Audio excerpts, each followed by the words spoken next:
안녕하세요. 이번 시간부터 중세후 문화를 공부합니다. 중세하면 고려시대죠. 고려시대는 불교 문화 이렇게 정리할 수 있는데요. 자, 나라의 종교는 불교지만 학문을 연구하고 나라를 통치하기 위해서는 유교가 필요했습니다. 자, 그래서 이번 시간은 먼저 고려시대 유학의 발달부터 정리하는데요. 자, 유학이 어떻게 발전하게 되었는지 역사서의 편찬까지 정리하고요. 그 다음에 불교의 발전 이어가도록 하겠습니다.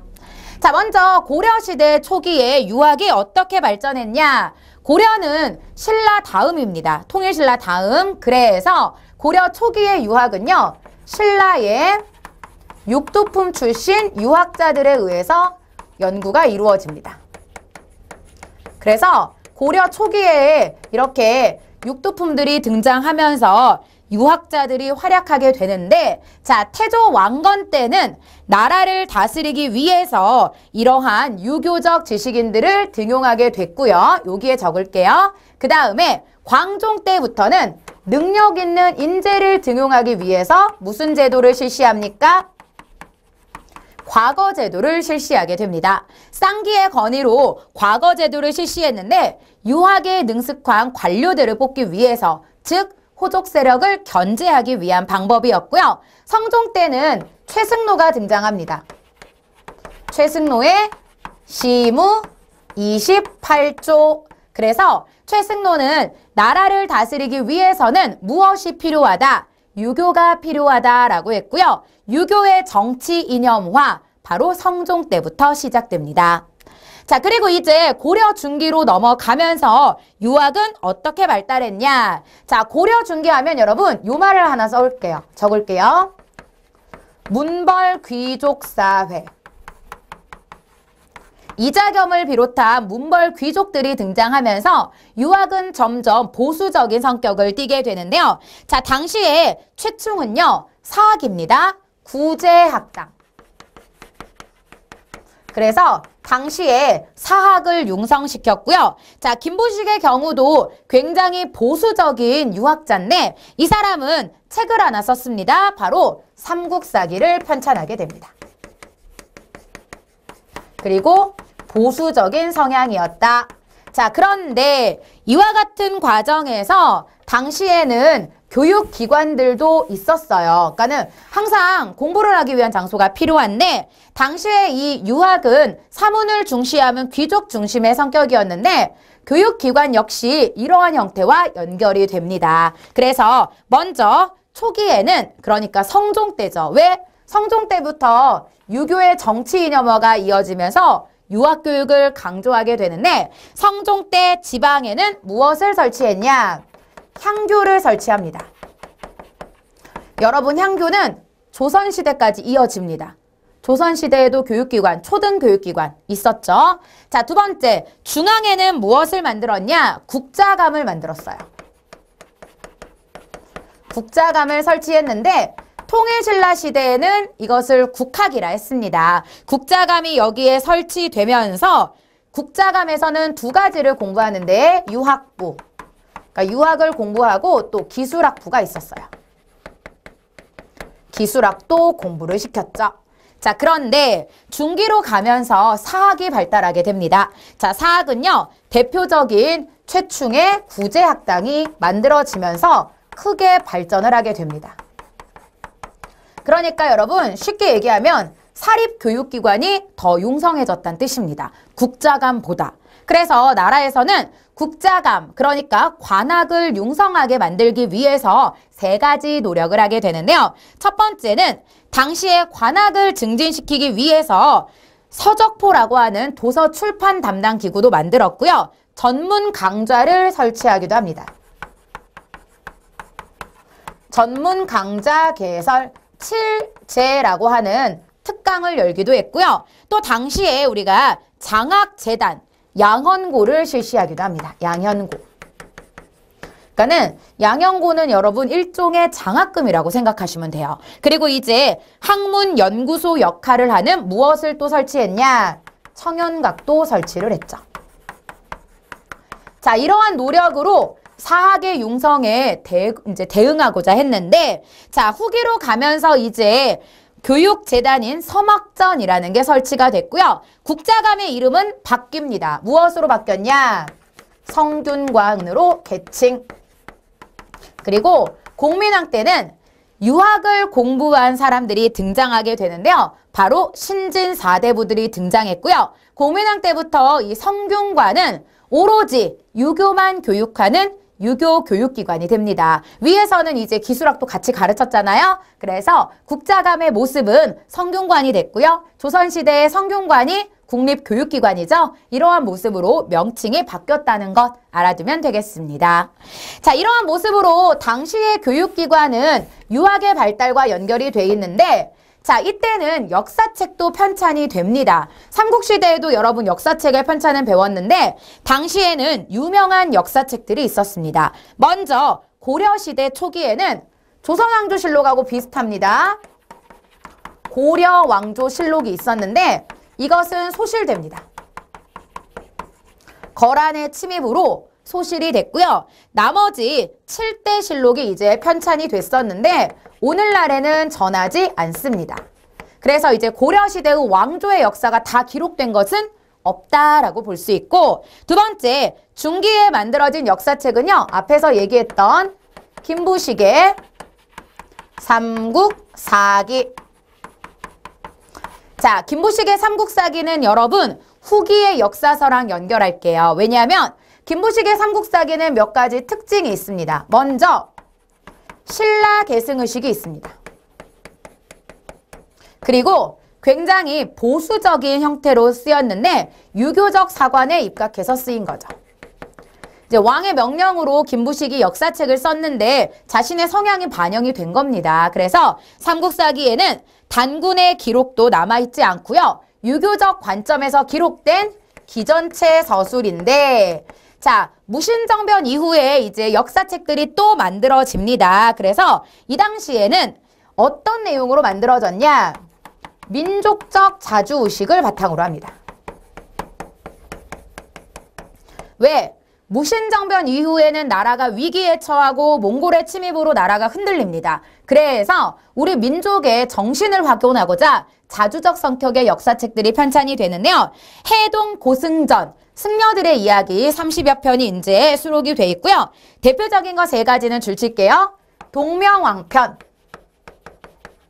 여러분 동명왕은 고구려의 주몽입니다. 그래서 고구려 주몽의 일대기를 적은 것. 자, 두 번째, 일연의 삼국유사. 여러분 삼국유사는 삼국사기랑 비교할게요.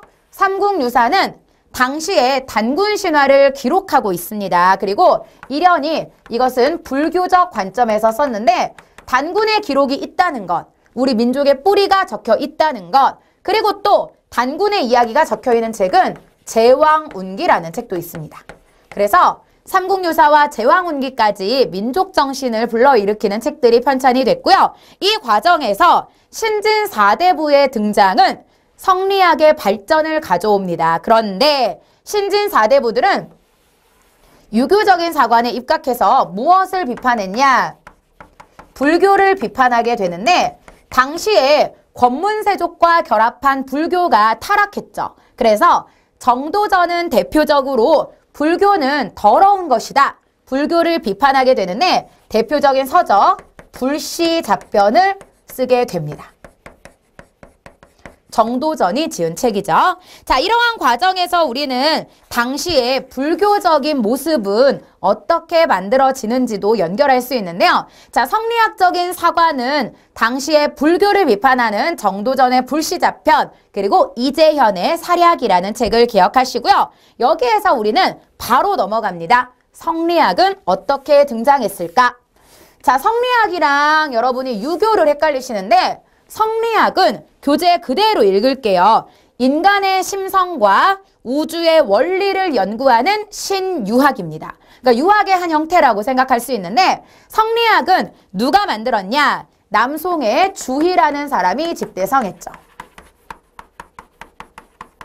남송의 주희가 집대성. 그리고 당시의 성리학은 신유학이다.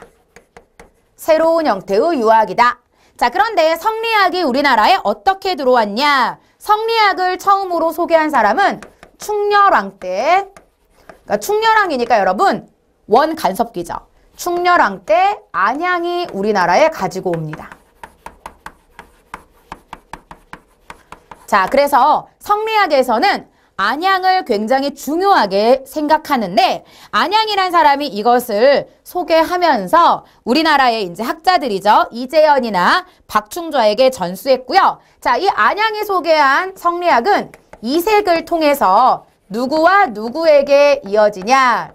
정몽주와 정도전에게 이어집니다. 그래서 당시에 성리학은 어떤 사람들을 성립시키는데 신진 4대부들과 결탁하게 되는데요. 자, 이색, 목은 이색은 정몽주와 정도전의 스승이었습니다. 그래서 대표적인 성리학자고요. 정몽주와 정도전을 통해서 이 성리학이 발전하게 되는데 신진 4대부들과 결탁한 첫 번째 이유, 바로 밑으로 내려갑니다.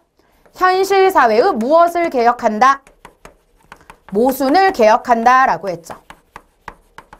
현실 사회의 모순 개혁. 당시에 권문세족들과 불교가 결탁해서 나라 꼴이 말이 아니었어. 원 간섭기에. 그래서 현실의 문제점을 개혁하고자 하는 성격을 성리학이 띠고 있었고, 두 번째, 일상생활에서의 실천을 강조하는 소학과 주자가래를 강조하게 됩니다. 소학과 주자가래, 여러분, 주자가래는 주자라는 사람이 만든 가정예법이에요. 이러한 실천적인 예법을 강조했고요. 그 과정에서 3번, 아까 얘기했던 겁니다. 정도전은 권문세족과 불교의 폐단을 비판하게 되고요. 그래서 조선을 건국할 때 국가 이념이 불교에서 성리학으로 발전하게 되는데요. 현실 개혁적입니다. 그리고 성리학을 공부한 신진 4대부들에 의해서 이 성리학이 발전하게 되었는데 성리학은 이제 조선시대로 가서 자세하게 공부하고요. 여기에서는 누구의 바탕이 되었다? 신진 4대부의 사상적 기반이 되었다. 여기까지 알아두면 되겠습니다. 자, 이번에는요, 여러분 불교로 갑니다. 여기까지 유학을 정리하고요. 이번에는 불교. 자, 여러분 고려하면 불교죠. 고려시대는 불교가 큰 영향을 받게 되는데요. 먼저 태조 왕건부터 숭불정책, 불교를 장려하는 정책을 합니다. 그래서 태조 왕건 때 이제 사원을 건립하고요. 또 연등회, 팔관회와 같은 불교 행사도 장려하게 됩니다. 자, 그리고 광종으로 이어지면서 이러한 불교는 발전을 하게 되는데요. 광종 때 과거제도 실시했죠? 그 과거제도에 무슨 제도가 있습니까? 승과제도가 실시됩니다. 그래서 승과를 봐서 통과하면 왕사, 국사제도 이러한 것들이 있었고요. 또 사원에 면세 면역의 혜택도 주게 되는데 자, 이러한 불교는 여러분 성종 때 가서는 조금 위축이 됩니다. 하지만 이 불교는 국가에서 장려했어요. 그래서 사원의 경우는 국가에서 토지 지급 그리고 세금을 깎아주는 면세를 해주는 이러한 혜택까지 누리게 되는데 자, 이러한 불교가 발전하는 과정에서 불교는 통합이 되는 움직임을 보이는데요. 자, 첫 번째 불교 통합 운동에서는 누굴 보냐? 의천 천태종을 먼저 살펴봅니다. 자, 통일신라 말기에는 여러분 선종이 융성했었죠. 그런데 고려시대가 되면서 의천은 화엄사상을 정비하게 됩니다. 화엄사상이 언제예요? 의상. 그래서 교재에 써 있습니다. 화엄종이 초기에 성행을 했는데 이 화엄종을 바탕으로 천태종을 만들게 됩니다. 그 과정은 당시에 보살의 실천행을 균열하는 사람이 이제 강조했는데 이 사람이 화엄종을 성행하게 만들었고요. 그 과정에서 분열된 종파를 수습하려고 했습니다. 왜? 이 사람은 선종에 대한 관심도 있었거든요. 그래서 당시에 중국 천태종의 13대 교조가 된 의통 그리고 제관은 천태종의 경전을 정리하기도 했는데요. 자, 이 과정에서 우리는 의천의 교단 통합 운동을 정리할 수 있습니다. 그래서 먼저 화엄종이 성행을 했고요. 중국에 가서 이제 천태종의 교주로 고려시대 사람들이 성장을 했는데 이 과정에서 의천은 여러분 왕자입니다. 원래 문종의 아들이었으니까. 그래서 이 사람이 무엇을 하게 되냐? 의천에 여기 아래에 써있죠. 의천에 교단 통합운동이 이루어지는데 자 중기의 모습을 적어본다면 이렇게 정리할게요. 불교의 번창. 불교가 널리 발전을 했고요. 그 과정에서 의천은 갈라져 있던 종파를 통합. 그러니까 의천이 교단을 통합한다는 건 종파를 무엇한다는 얘기냐? 통합한다는 얘기입니다. 그래서 의천은요. 11세기에 이미 종파적 분열상을 보인 고려 불구계에서 교단 통합운동을 하게 되는데 원효의 화쟁 사상을 바탕으로 화쟁, 대립을 해소한다 이 뜻이죠. 그래서 이를 바탕으로 통합을 하려 했고요. 여기에서 만든 게 무엇이다? 바로 천태종을 창시하게 됩니다. 자, 천태종은요, 여러분 요거 하나 써주세요. 교종을 중심으로 선종을 무엇한다? 통합한다. 자, 교종은 귀족들 사이에서 유행했던 겁니다. 경전이나 교리를 강조했던 건데 이를 바탕으로 선종을 통합하게 되고요. 사상적 바탕 네 글자로 교관겸수, 교리와 수행 실천을 같이 한다. 그래서 당시에 갈라져 있던 불교의 종파를 합치고자 했는데 자 이러한 과정에서 어느 정도 성과를 누리게 됩니다. 그런데 이러한 불교 통합 운동은 무신 정권을 겪으면서 분열이 됩니다. 불교가 이제 무신 정권을 겪으면서 변동이 일어나는데 자 이때 타락한 불교를 보면서 본연의 자세로 돌아가자는 움직임 바로 진울의 결사운동이 일어나고요. 결사운동은 한 줄만 밑줄 그을게요. 불교계에서도 본연의 자세를 확립하자. 그리고 여기에서 진울은 수선사 결사운동을 전개하게 됩니다. 그러니까 수선사 결사운동은 이거랑 똑같아요. 불교가 지금 많이 타락을 했어. 원래의 모습으로 돌아가야 돼. 그러기 위해서는 승려는 경과 선을 수행해야 돼. 그러니까 다른데 한눈 팔지 말고 경전 잘 읽고 깨달음을 추구해야 돼. 그리고 또 노동에도 고루 힘을 써야 돼. 즉 이게 바로 불교를 무엇하자는 운동이냐? 개혁하자는 움직임인데 이 과정에서 진울은 무엇을 만들게 되냐? 또 하나의 종파를 성립하게 되는데요. 조계종을 성립하게 됩니다. 그러니까 여러분 천태종하고 다른 거죠. 시대도 다르죠. 무신정권 이후니까. 자 그런데 이 조계종은요. 여러분 선교 통합 운동인데 아까 전에 천태종은 교종 중심 선종 통합이었다면 이것은 선종 먼저입니다. 그래서 선종과 교종을 통합했고요. 교관겸수는 의천 천태종이라면 정해쌍수 도노점수라는 가르침을 기반으로 해서 조계종의 또 하나의 종파로 성립이 됐는데 자, 이 과정에서 다양한 승려들이 등장하게 됩니다. 먼저 해심은요. 유불일치설. 특이하죠. 유교와 불교가 하나가 될 수 있다. 그래서 인격 도야와 성리학적 수용의 바탕을 마련하게 되고요. 또 요새 같은 경우는 백년결사. 결사라고 하는 거는 결합하다, 반성하다 이런 움직임으로 볼 수 있는데 수선사와 결합해서 후기 불교계를 이끌어가게 됩니다. 자, 그런데 여러분 불교는 세속화됩니다. 어느 시기에? 다시 원간섭기가 되면서 불교는 권문세족과 결탁하게 됩니다. 그래서 권문세족의 성격이 불교적이었는데요. 자, 이 과정에서 사원은요. 막대한 토지와 노비를 소유하면서 경제권을 차지하게 되고요. 그 과정에서 교단 통합운동이 일어나지만 이것은 모두 실패로 끝납니다. 그래서 고려시대 말기에는 불교가 타락했다는 거. 그래서 아까 전에 정도전이 불시잡변이라는 글을 썼다는 게 특징이고요. 자, 이러한 과정에서 우리는 원간섭기 이전에 몽골의 침입을 겪게 되고요. 여러 차례의 전쟁을 겪을 때마다 이걸 만들게 됩니다. 대장경. 자, 여러분 대장경은 제목 3개만 밑줄 긋고 갈게요. 초조대장경. 자, 초조대장경은 왜 만들었대? 써있죠. 거란의 침입을 막기 위해서. 자, 두 번째 의천은 속장경이란 걸 만들었어요.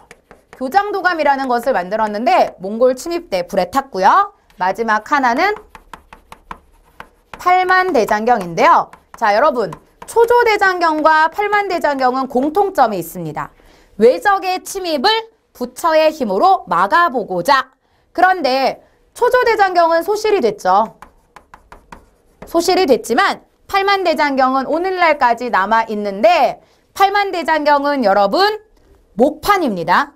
금속 아니에요. 얘는 목판 인쇄물이고요. 현재 어디에 보관되어 있냐? 합천해인사 장경판전에 보관이 되어 있습니다. 그래서 우리가 당시에 이렇게 대장경을 간행했다. 부처님의 말씀을 적은 거죠.